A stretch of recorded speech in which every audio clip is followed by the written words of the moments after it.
اعوذ باللہ من الشیطان الرجیم، بسم اللہ الرحمن الرحیم۔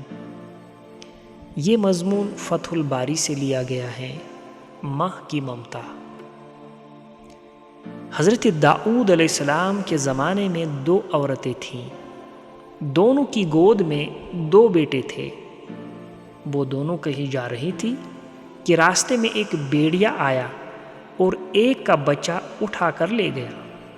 وہ عورت جس کا بچہ بھیڑیا اٹھا کر لے گیا تھا، دوسری عورت کے بچے کو چھین کر بولی کہ یہ بچہ میرا ہے، بھیڑیا تیرے بچے کو اٹھا کر لے گیا ہے۔ بچے کی ماں نے کہا، بہن اللہ سے ڈرو، یہ بچہ تو میرا ہے، بھیڑیے نے تیرے بچے کو اٹھایا ہے۔ ان دونوں میں جب جھگڑا بڑھ گیا تو دونوں حضرت داؤد علیہ السلام کی عدالت میں حاضر ہوئے۔ حضرت داؤد علیہ السلام نے وہ بچہ بڑی عورت کو دلا دیا۔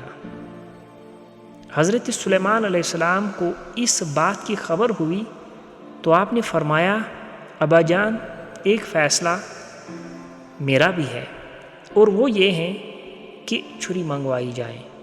میں اس بچے کے 2 ٹکڑے کرتا ہوں اور آدھا بڑی کو اور آدھا چھوٹی کو دے دیتا ہوں۔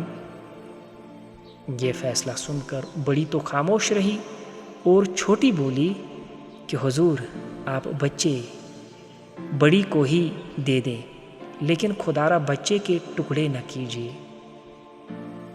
حضرت سلیمان علیہ السلام نے فرمایا، بچہ اسی چھوٹی کا ہے جس کے دل میں شفقت مادری پیدا ہو گئی، چنانچہ وہ بچہ چھوٹی کو دے دیا گیا۔ دوستو، یہاں ایک چھوٹی سی ماں کی ممتا کی اس کہانی سے ہمیں پتہ چلتا ہے، اجتہاد کے ساتھ بڑے بڑے مشکل مسائل حل ہو جاتے ہیں۔